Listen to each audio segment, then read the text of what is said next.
एक ऐसी कहानी के बारे में सोचिए जहां एक आम इंसान ने सीधे तौर पर फिजिक्स के बुनियादी नियमों को ही चुनौती दे डाली हो। इस एक्सप्लेनर में हम एक ऐसे ही डार्क और संगीन रहस्य की तह तक जाएंगे, स्टैनली मेयर का the water fuel cell mystery. एक ऐसी कश्मकश जहां साइंस, धोखाधड़ी और एक रहस्यमयी मौत आपस में इस तरह उलझे हुए हैं कि सच और झूठ का फर्क मिट जाता है। तो आइए इस इन्वेस्टिगेशन को शुरू करते हैं।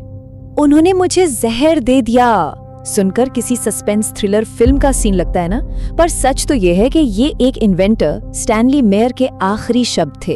अपनी मौत से ठीक पहले अपने ही भाई की बाहों में दम तोड़ते हुए उन्होंने ये खौफनाक बात कही थी। पर आखिर एक आम सा इंसान जो सिर्फ पानी से कार चलाने का दावा कर रहा था, उसकी कहानी इस खौफनाक मोड़ तक आई कैसे? इसे समझने के लिए हमें थोड़ा पीछे जाना होगा। भाग 1, द वाटर फ्यूल मिरेकल। चलिए वापस शुरुआत में चलते हैं और उस चमत्कारी दावे को देखते हैं जिसने ये पूरा बवाल खड़ा किया था।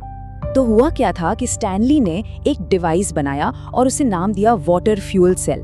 उनका दावा था कि ये मशीन साधारण पानी यानी H2O को हाइड्रोजन और ऑक्सीजन गैस में तोड़ सकती है और उस गैस की ताकत से एक पूरी कार का इंजन दौड़ सकता है। अब अगर बेसिक केमिस्ट्री की बात करें तो पानी को तोड़ने की इस प्रोसेस को हम इलेक्ट्रोलाइसिस कहते हैं। पर कैच ये है कि नॉर्मल इलेक्ट्रोलाइसिस में पानी को तोड़ने में जितनी बिजली या एनर्जी खर्च होती है ना, उससे कई कम एनर्जी हमें गैस जलने पे वापस मिलती है। ये थर्मोडायनामिक्स और एनर्जी एफिशिएंसी का एक बहुत ही बेसिक रूल है। पर स्टैनली का दावा था कि उन्होंने एक ऐसा मिरेकल कर दिया है जो साइंस के इन रूल से बिल्कुल आगे निकल चुका है। और ये दावे सिर्फ कागजों तक सीमित नहीं थे। 1990 के दशक की शुरुआत में स्टैनली ने क्या किया कि इस सिस्टम को एक पुरानी ड्यून बग्गी कार में फिट कर दिया और फिर पब्लिक के बीच इस कार को चलाकर दिखाया। उनका कहना था कि इस इंजन में पेट्रोल या डीजल की एक बूंद नहीं है, ये गाड़ी सिर्फ और सिर्फ साधारण पानी से दौड़ रही है। सोचिए क्या नजारा रहा होगा वो। अब ऐसी खबर आएगी तो वो जंगल की आग की तरह तो फैलेगी ही। मीडिया ने इस न्यूज को हाथों हाथ लिया और एक जबरदस्त बज़ बन गया। दूर दूर से भारी भीड़ इकट्ठी होने लगी इस चमत्कार को अपनी आंखों से देखने के लिए। लगातार मीडिया कवरेज और इन पब्लिक डेमोन्स्ट्रेशंस ने लोगों के दिमाग में ये बिठा दिया कि शायद सच में कोई मिरेकल हो गया है। ऐसा लगने लगा था कि साइंस के पुराने नियमों पर अब उम्मीदें भारी पड़ रही थीं। भाग 2, द डीलरशिप फ्रॉड ट्रायल। लेकिन हर चमत्कार की एक साइंटिफिक हकीकत होती है, राइट? अचरज का ये दौर जल्द ही शक में बदलने लगा और 1996 आते आते पेंडुलम दूसरी तरफ घूम गया। लीगल बवाल की शुरुआत हुई $25,000 की इस भारी रकम से। 2 इन्वेस्टर्स ने स्टैनली मेयर पर सीधा मुकदमा ठोक दिया। उनका आरोप था कि इस नई टेक्नोलॉजी की डीलरशिप देने के नाम पर उनसे ये पैसे लिए गए थे, लेकिन जब उन्होंने खुद इस डिवाइस को टेस्ट किया तो पता चला कि ये मशीन तो बिल्कुल काम ही नहीं करती। इस फाइनेंशियल झटके ने स्टैनली के पूरे एम्पायर की नींव हिला दी। जब मामला कोर्ट में पहुंचा तो जज ने 3 कोर्ट अपॉइंटेड एक्सपर्ट्स को इस इन्वेंशन की जांच के लिए बुलाया और नतीजे बिल्कुल चौंकाने वाले थे।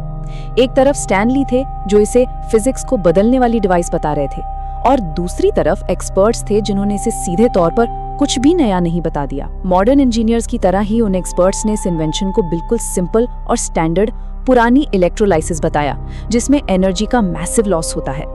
एक्सपर्ट्स ने साफ कर दिया कि इसमें कोई जादू नहीं है और ये साइंटिफिक वेरिफिकेशन के बेसिक स्टैंडर्ड्स पर पूरी तरह फेल है। इसके बाद अदालत का जो ऑफिशियल वर्डिक्ट आया वो किसी चमत्कार का अंत था। कोर्ट ने स्टैनली मेयर के इस पूरे काम को घोर और गंभीर धोखाधड़ी यानी ग्रॉस एंड एग्रीजियस फ्रॉड करार दिया। जज ने आदेश दिया कि इन्वेस्टर्स को उनके पूरे पैसे वापस किए जाएं। ऐसा लगा जैसे स्टैनली मेयर की जिंदगी भर की मेहनत पल भर में डिबंक हो गई हो। भाग 3, द फाइनल डिनर। कहानी यहाँ खत्म नहीं होती। अगर हम इस पूरे केस को एक क्राइम रिपोर्टर की नजरों से देखें तो 20 मार्च 1998 की उस रात का घटनाक्रम और उसकी टाइमिंग बेहद सस्पिशियस थी। आइए उस रात के अंधेरे में कदम रखते हैं। स्टैनली और उनके भाई स्टीफन 2 फॉरेन बेल्जियन इन्वेस्टर्स से मिलने ओहायो के ग्रोव सिटी के एक रेस्टोरेंट में गए थे। सब कुछ नॉर्मल डिनर मीटिंग जैसा चल रहा था। फिर स्टैनली ने क्रैनबेरी जूस मंगाया और उसका एक घूंट लिया और इसी एक घूंट के बाद हालात पूरी तरह बदल गए। चश्मदीदों के मुताबिक जैसे ही उस क्रैनबेरी जूस का पहला घूंट गले से नीचे उतरा, स्टैनली के चेहरे पर अचानक एक दहशत आ गई। वो झटके से अपनी कुर्सी से उठे, अपना मुंह एक हाथ से कस के पकड़ा और तेजी से बाहर दरवाजे की तरफ भागे। पार्किंग एरिया में पहुंचते ही वो घुटनों के बल जमीन पर गिर पड़े और उन्हें बेहद भयानक तरीके से उल्टियां होने लगी।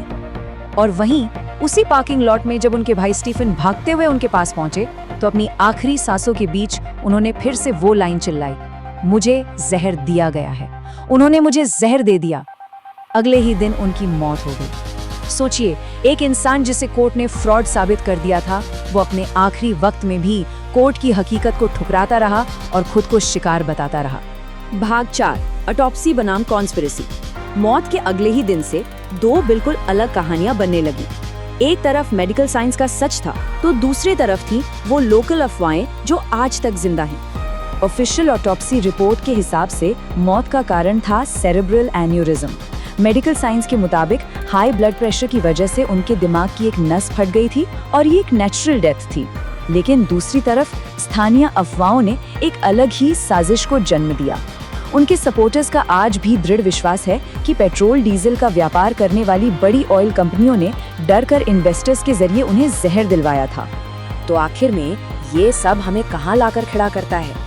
एक तरफ हमारे पास कोर्ट के एक्सपर्ट्स का डेटा है जो साबित करता है कि ये मशीन साइंस के नियमों के खिलाफ एक फ्रॉड थी। दूसरी तरफ एक ऐसा आदमी है जिसका अंत बेहद रहस्यमयी तरीके से हुआ। क्या सच में ये एक क्रांतिकारी तकनीक की हत्या थी या फिर एक ऐसे इंसान का दुखद अंत जो अपनी ही बुनी हुई झूठी दुनिया के तनाव को बर्दाश्त नहीं कर सका? रेवोल्यूशनरी इनोवेशन और लीगल अकाउंटेबिलिटी के बीच का ये सवाल सच में हमेशा सोचने पर मजबूर करता रहेगा। कुछ आविष्कार दुनिया बदल देते हैं और कुछ अपने रचयिता के साथ ही गायब हो जाते हैं। लाइक करें, शेयर करें और सब्सक्राइब करें और कमेंट में बताइए, क्या ये एक क्रांतिकारी खोज थी या फिर कोई साजिश?